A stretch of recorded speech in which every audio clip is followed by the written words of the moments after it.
Bueno, en esta clase continuaremos con el capítulo 20 de la comunidad organizada. Ya estamos llegando casi al final del libro. Habíamos llegado hasta la expansión de las ideas de Grecia a través del Imperio Romano, imperio que tendrá su hora de esplendor, de asimilación del cristianismo y finalmente entrará en un crepúsculo y desaparecerá, como ha ocurrido y ocurrirá con todos los imperios a lo largo de la historia. De todos modos, el Imperio Romano dejó en cada una de sus partes nociones del derecho, nociones de aquella revelación cristiana que se expandió a través del imperio y que se irá conservando aquella cultura en estadios religiosos. Perón dice que la fe se refugió en las abadías, junto a los altares y en los conventos. Las nuevas naciones, que primero se constituirán en reinos y después se organizarán en modernos estados, serán formadas con un basamento jurídico, religioso y filosófico, con origen en Grecia y en Roma. De hecho, los idiomas romances, románicos o románticos vienen de allá. Nuestro castellano, el francés, el italiano, el portugués, el rumano y otros idiomas tendrán origen en el latín, aquel idioma romano nacido en las comarcas del Lacio. La Edad Media es de Dios, dice Perón, y en ella se labra la gesta del Renacimiento. Aquella edad produjo santos y demonios. En medio del derrumbe y en medio de la desolación, el hombre se aferró a la fe y se hizo fuerte en la fe. O sea, la fe se vio fortalecida por la desgracia, como suele ocurrir. El Estado moderno tardará en sobrevenir, pero en torno a aquellas monarquías comenzarán a perfilarse lo que siglos después serán las modernas nacionalidades. Surgen los primeros municipios y los primeros gremios en los que se asocian los artesanos. El hombre tenía fe en sí mismo y esa fe le lleva a lanzarse al océano y a llegar a América.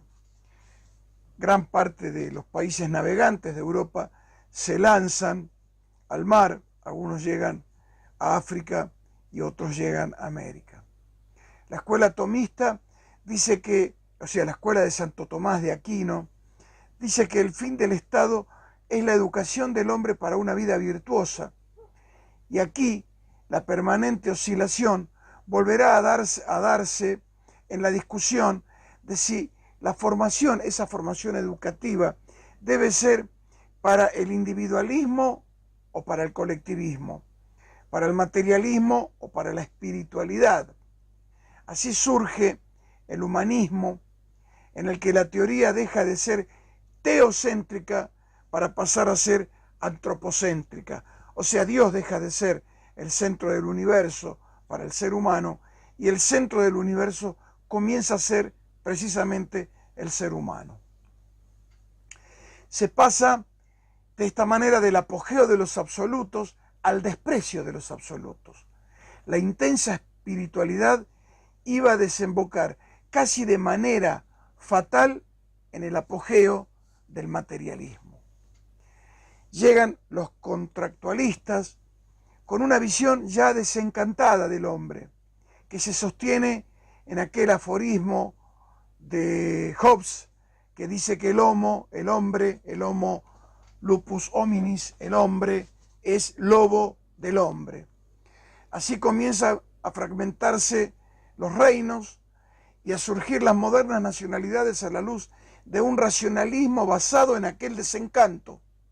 Y así llega la Revolución Francesa y se abre una nueva era para la humanidad con el surgimiento de las nuevas democracias. Perón se pregunta si era necesario en ese momento de la Revolución Francesa que para pasar del absolutismo a la voluntad del ciudadano se cegara en este ciudadano toda posibilidad espiritual. El pensamiento democrático, aún en estado de larvación, se cifrará sobre el absolutismo. De ahí se pasa al marxismo y al idealismo hegeliano y consecuentemente a la deificación del Estado, que producirá la insectificación del ser humano. La deificación del Estado significa convertir al Estado en Dios. Eso termina por aplastar bajo la mampostería de ese Estado totalitario, deificado. El ser humano comienza a ser insectificado. En medio de estas dos manifestaciones de la estatización, se abren camino a los principios liberales, dice Perón, que acentuando sobre el individualismo no podrán evitar la sucesión de dos guerras mundiales con las trágicas consecuencias conocidas. Pensemos algunas cosas. Las dos guerras mundiales del siglo XX fueron expresiones del capitalismo en expansión. El capitalismo liberal, encabezado por Inglaterra y Estados Unidos, el capitalismo marxista comunista, encabezado por la Unión Soviética, por Rusia y la Unión Soviética, y el capitalismo nacional socialista, al que se adscribió Japón, y el fascismo italiano, que son formas del capitalismo también. ¿Qué buscan estos imperialismos al producir la guerra, al expandirse? Buscan tres cosas, que son casi, se repiten a lo largo de la historia, lo que siempre se busca a través de las guerras. Primero, materias primas. Segundo, mano de obra barata. Y tercero, mercados. El capitalismo en expansión se expresó a través de objetivos materialistas. Eso fue a buscar en su expansión. Vuelve Perón en las postrimerías de este capítulo 21 a sostener que ante el fracaso de los extremos queda aún la potencialidad de la armonía y de la búsqueda del bien común. Las modernas democracias se desarrollarán cargando con serios defectos, pero nosotros creemos, dice Perón, que lo trascendental del pensamiento democrático está todavía en pie. La crisis de nuestros días es materialista. Hay demasiados deseos insatisfechos, porque la primera luz de la cultura moderna se ha esparcido sobre los derechos y no sobre las obligaciones. Se le ha revelado al ser humano lo que es bueno poseer más que el buen uso a darle a aquello que se posee. Pero este suceso era inevitable porque se estaba saliendo de una edad egoísta. Y aquí quisiera leerles algo textual que dice Perón en este capítulo y que es importante repasarlo. Es fácil de abordar porque aquí está en larvación lo que es la concepción del Estado para el peronismo. Ni la justicia social ni la libertad, motores de nuestro tiempo, son comprensibles en una comunidad montada sobre seres insectificados, a menos que, a modo de dolorosa solución, el ideal se concentre en el mecanismo omnipotente del Estado.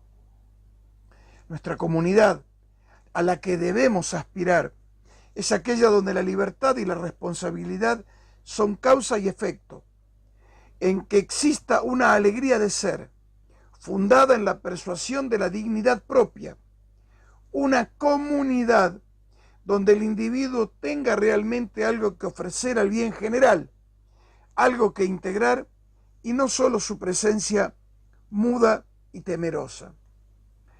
En cierto modo, siguiendo el símil, equivale a liberar al centauro, restableciendo el equilibrio entre sus dos tendencias naturales. Si hubo épocas de exclusiva acentuación ideal y otras de acentuación material, la nuestra debe realizar sus ambiciosos fines nobles por la armonía.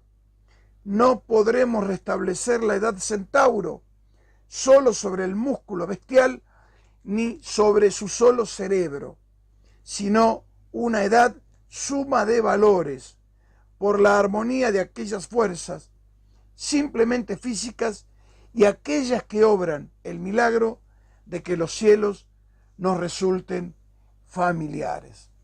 Bueno, el resto de este capítulo, el 21, es extraordinario y es casi una síntesis de la doctrina peronista. Son 2 páginas, léanlas por favor, léanlas porque ahí van a encontrar la respuesta a muchas preguntas políticas que tienen absoluta vigencia. Bueno, por hoy nada más. El próximo jueves subiremos la última clase y después nos pondremos de acuerdo en una fecha para poder hacer un vivo y poder canalizar todas las preguntas que ya pueden ir enviando. Muchas gracias por hoy. Muchas gracias.